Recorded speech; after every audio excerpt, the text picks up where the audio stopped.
In today's video, I'm going to give you 5 tips on how to make walking 6 miles a day easier. So on my journey to lose 80 pounds, I picked up a daily habit of walking 6 miles. And so I used to do this 7 days a week, and a few years ago I switched over to just doing it 6 days a week. And when I look back, I think that this was really an important part of my journey, even though I don't think it was because of the calorie burn. I think it was really because of the mental state that walking 6 miles put me in each day. But I know from firsthand experience that the idea of walking that distance every day consistently can seem overwhelming. So in this video, I'm just going to give you some tips that help me to make it easier. The first tip I have is to distract yourself. And I think this is kind of funny because one thing I learned on the weight loss journey was that distracted eating helped me put the weight on. A lot of times I was, in front of the TV when I was eating and I just wasn't paying attention to what I was doing, which led to a lot of overeating. But I found that distraction was really useful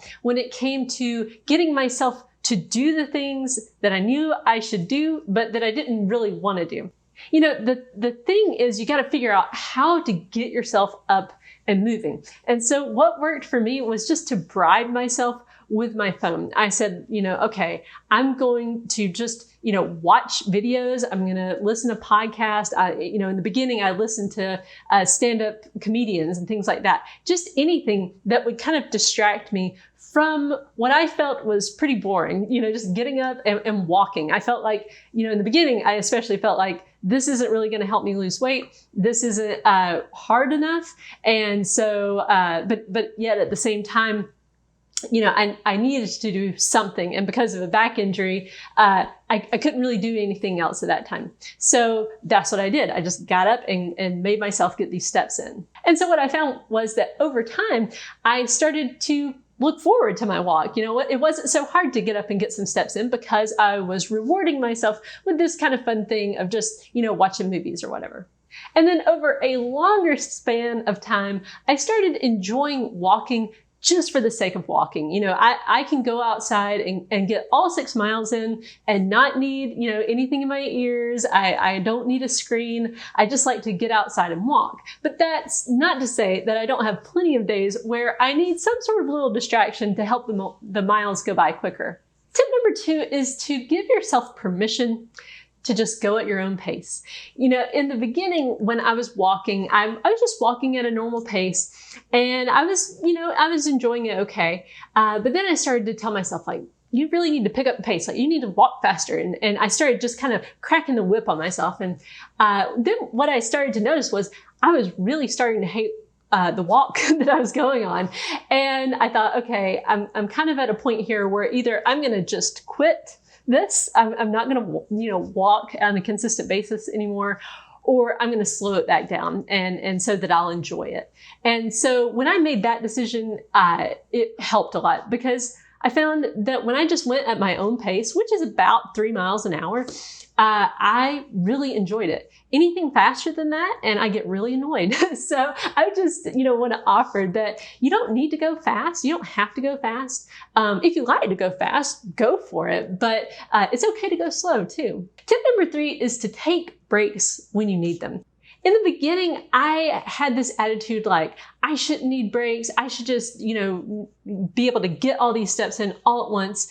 And I was obese at the time. And I found that when I had that kind of attitude, I was not as consistent in getting steps in because I would just be really tired and I would grow to just kind of dread the idea of, getting steps in.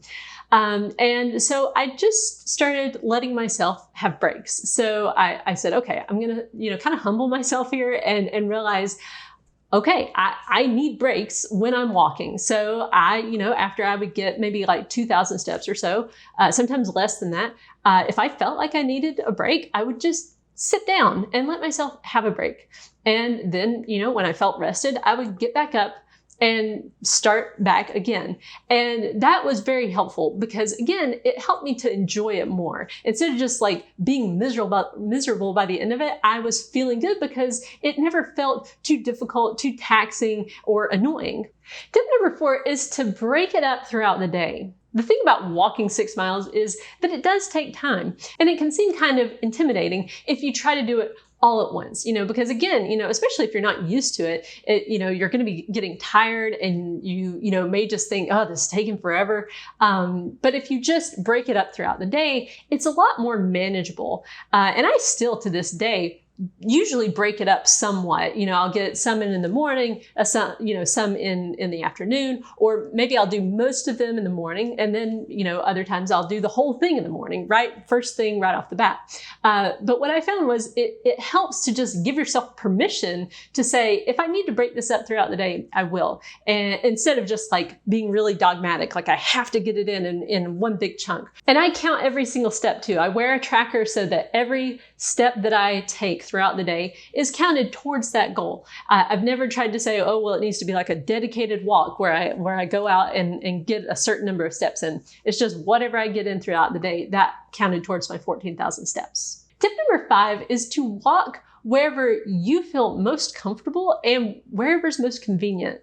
One thing that really helped me in the beginning was when I finally realized I could get all of my steps inside because it was air conditioned inside and I lived in Florida and I was a lot more comfortable just being inside, getting my steps in. I had small kids, so that helped too because I didn't have to worry about leaving them or finding a babysitter or anything like that. I could just walk back and forth and get my steps in inside. Now, over the course of time, I've, gotten to where I really prefer most of the time to walk outside. I like to go for, long walks out in nature, that kind of thing. But it is nice to know that if the weather's bad, I can just get them, inside. And I'd highly recommend that if you've never tried just walking around in your house, getting some steps in, to try that. That way, if you do find that you have a day or so that you can't really get outside because the weather's bad, that you have that option. And it just makes it easier because then like, okay, I don't have to go outside or I don't have to get to the gym today. I can just do them right here. So those are the things that helped make walking 6 miles a day easier for me. Thank you for taking the time to watch this video. I hope you found it helpful and I'll see you in the next one.